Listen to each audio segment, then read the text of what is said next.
right, just screwing around a little bit. Guys, welcome back. This is Eric here with Guitarsenal. And today, just kind of playing around a little bit. This is sort of a custom build, if you will, and it's kind of a special guitar, to me anyway. Maybe not to anybody else, but it's special to me.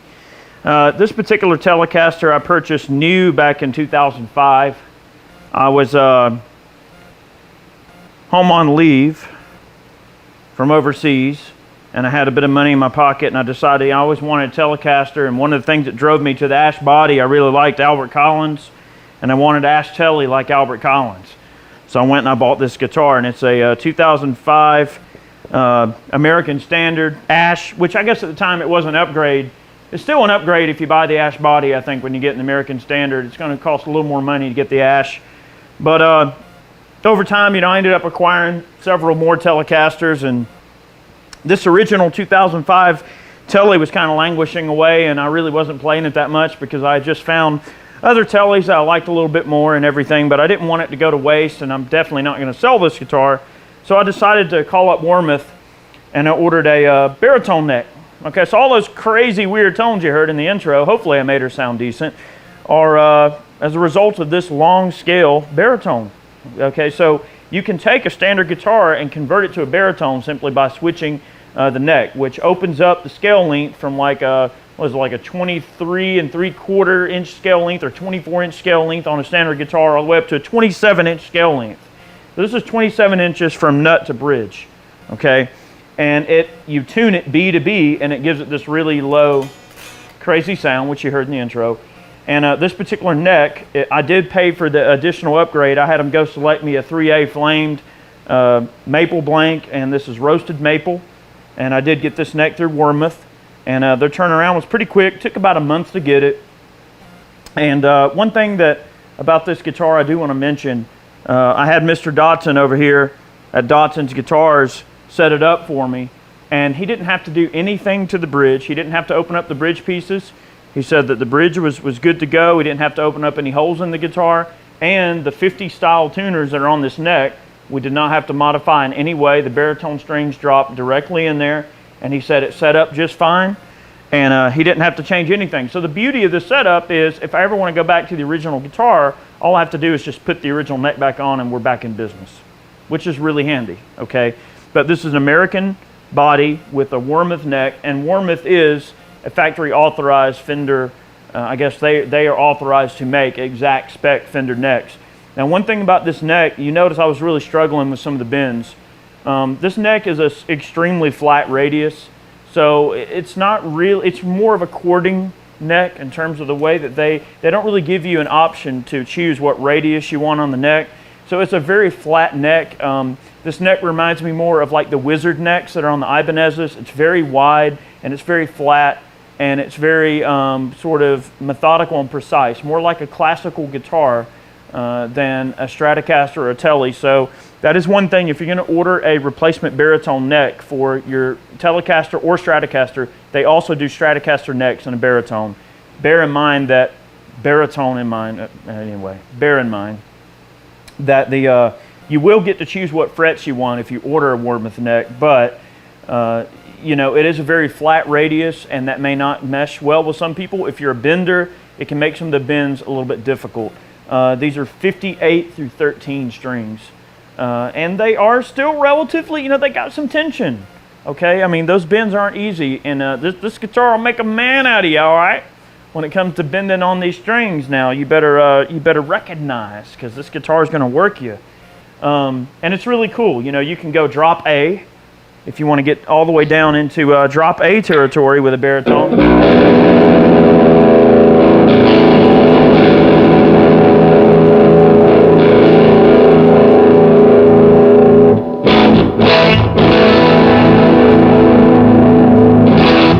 That's an A.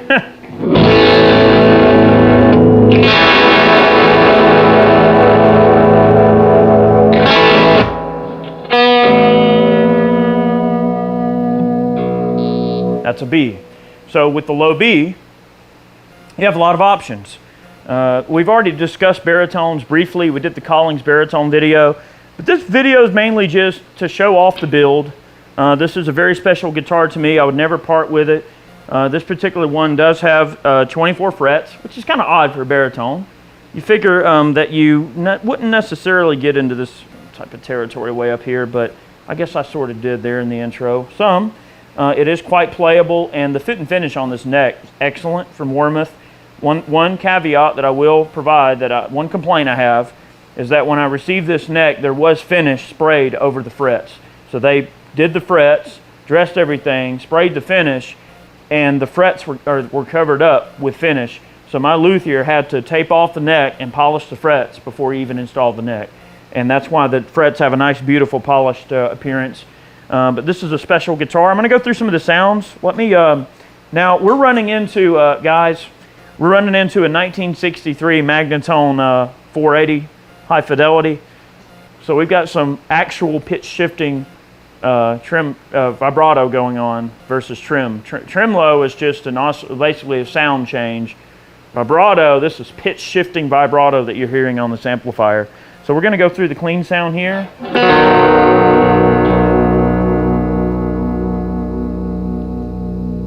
That's a low B.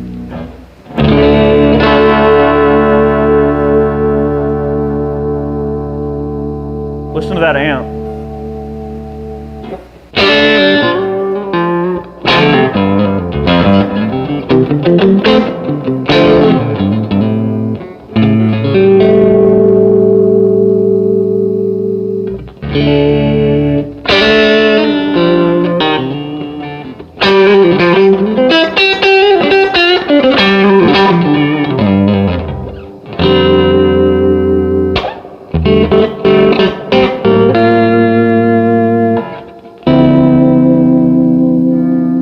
That's the neck pickup, middle sound, and these are just stock American pickups. We didn't change any of the electronics. Standard wiring harness from Fender in 05 and standard pickups.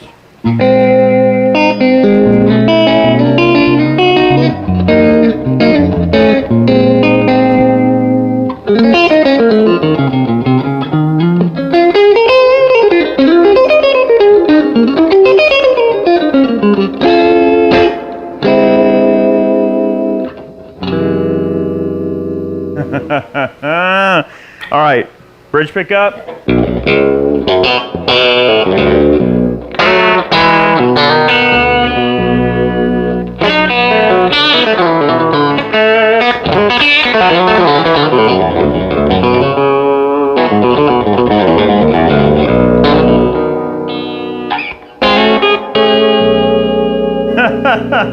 Talk about a B.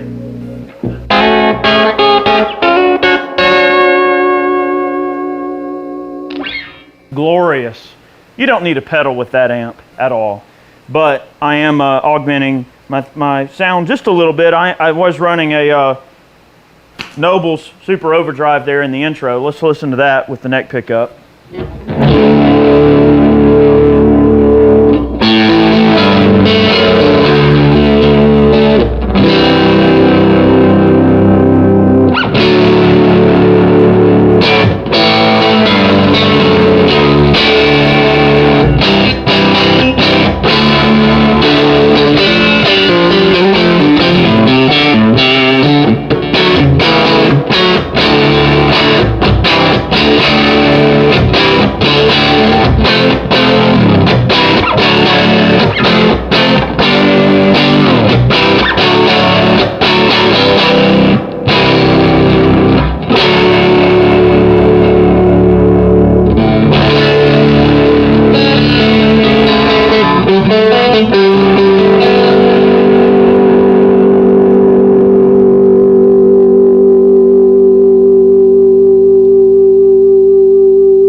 Man, I could sit here all day and ring chords out on that Magnetone and listen to that sound, guys.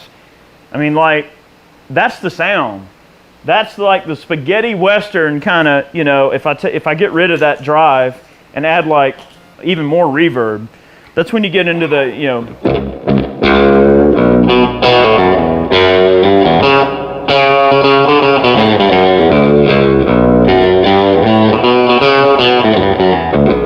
that kind of, you know.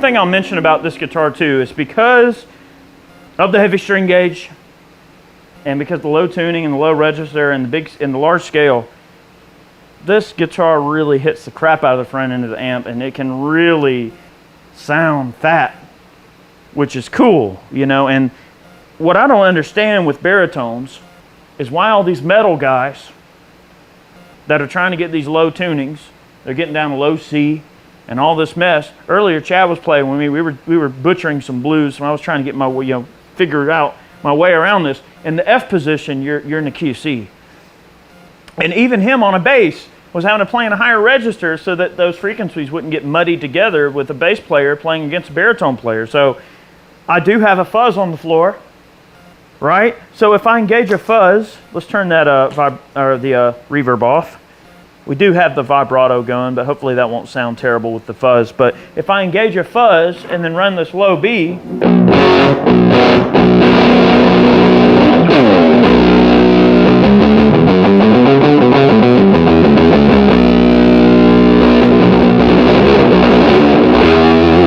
mean, I'm not a metal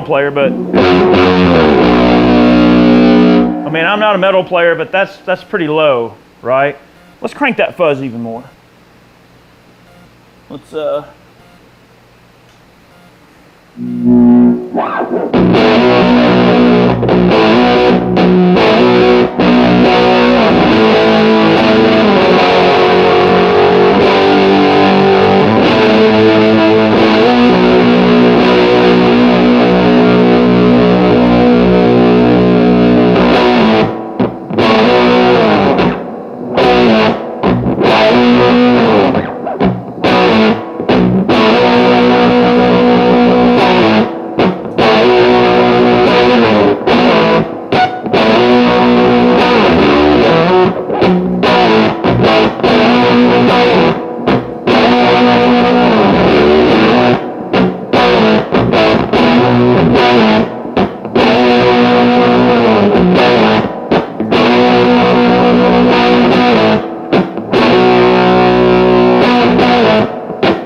where'd my loop go? I had the volume down, Chad.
I digress.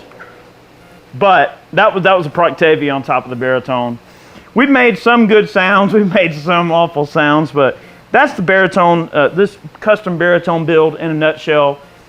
American ash body, all original 2005 electronics. Warmoth baritone neck, 3A flamed roasted maple, and very beautiful appearance, as well as a wonderful tone.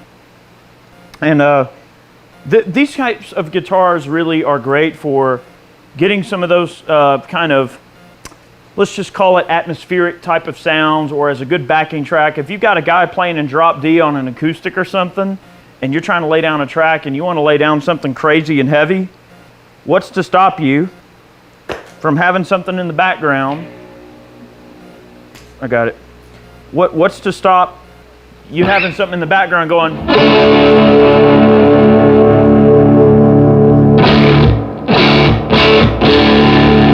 Right?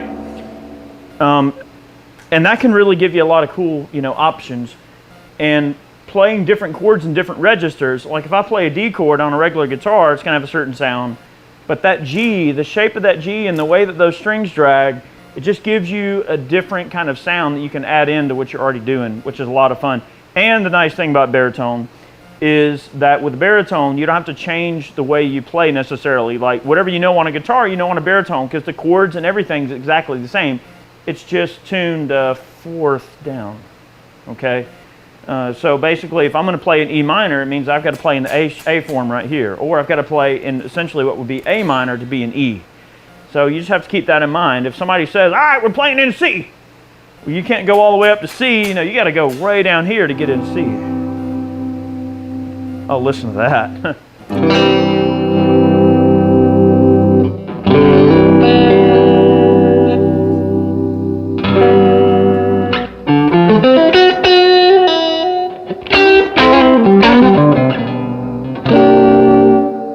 Anyway, we hope you guys enjoyed today's video. I know I'm kind of noodling and going on a little bit here, but maybe you guys can appreciate this baritone as much as I do. It's a special guitar to me. This was the first kind of expensive guitar I owned that I bought back in '05, and I will never get rid of it. And the baritone neck gives it kind of a new lease on life. And I just wanted to kind of show what my thought process was, why I put this together, and hopefully you guys enjoyed some of the sounds as much as I did.